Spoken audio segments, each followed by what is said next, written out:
In this video, we'll see how to do conservation of momentum problems when the two objects that are colliding stick together. Now, in the vast majority of conservation of momentum problems, the objects are apart after collision, and that's all you've seen so far, I think. The objects are apart here, they collide, and afterward, they're apart. They bounce off each other, they do not combine. So you have two objects ahead of time and two objects after. But sometimes you get a problem, they do stick together. So here we have two objects before they collide, and they stuck together somehow as one. Perhaps these balls are made of clay, or perhaps they've got Velcro on them, something like that. But in any case, when they come together, they stick together. And, and the key is here, we'll consider this to be one object. Now we know there are really two balls in here, but for our calculations and for physics consideration, we'll say these are now one object stuck together. Now it probably will not surprise you that the mass of this object is the combined mass of the two original objects.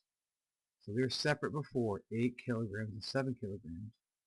And now they're combined, and the combined mass is 8 plus 7 is 15. One object with 15. Makes sense, right? Here's your video code.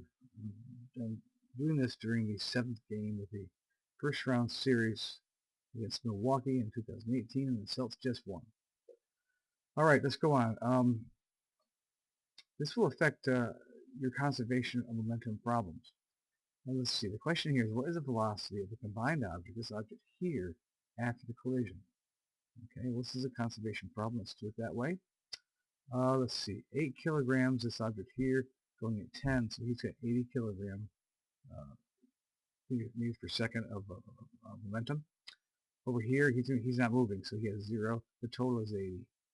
We know all about conservation, so the total is going to be 80 over here, which means that one object there has all the momentum.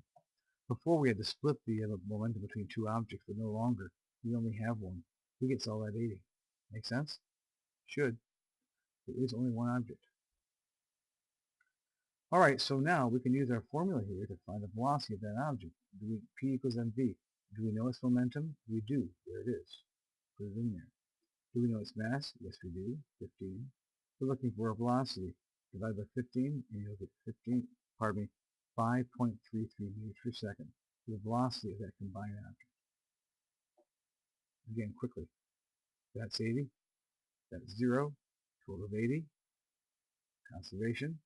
Only one object. It gets all 80. I can use that formula. 80, mass 15, divide out 5.33 equal velocity of that single combined object.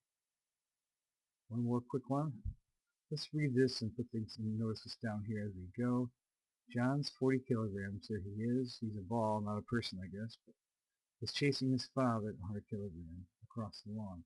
John is running at 10 meters per second, and there's that 10 for John. His father's running at 8. John jumps, lands on his dad's back, and holds on. They're going to be one object now, right? They're together as one. His father carries him. What is the velocity of John and his dad? Well, let's see. We have 400 here for the momentum of John. This is going to be 800 there for a total of 1200. You know by now that we conserve the end is 1200 over here. Same amount. That one object received it. So now we use that little formula, our momentum formula. Our momentum of this single object is 1200. His mass is a total, 40 plus 100, right? 140.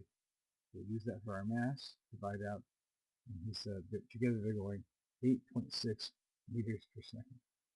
So in conservation problems, where the objects do stick together as one, combine them with one object, it'll get all the momentum. Its mass is the combined mass, and just do your work, and you can do it pretty easy. Bye.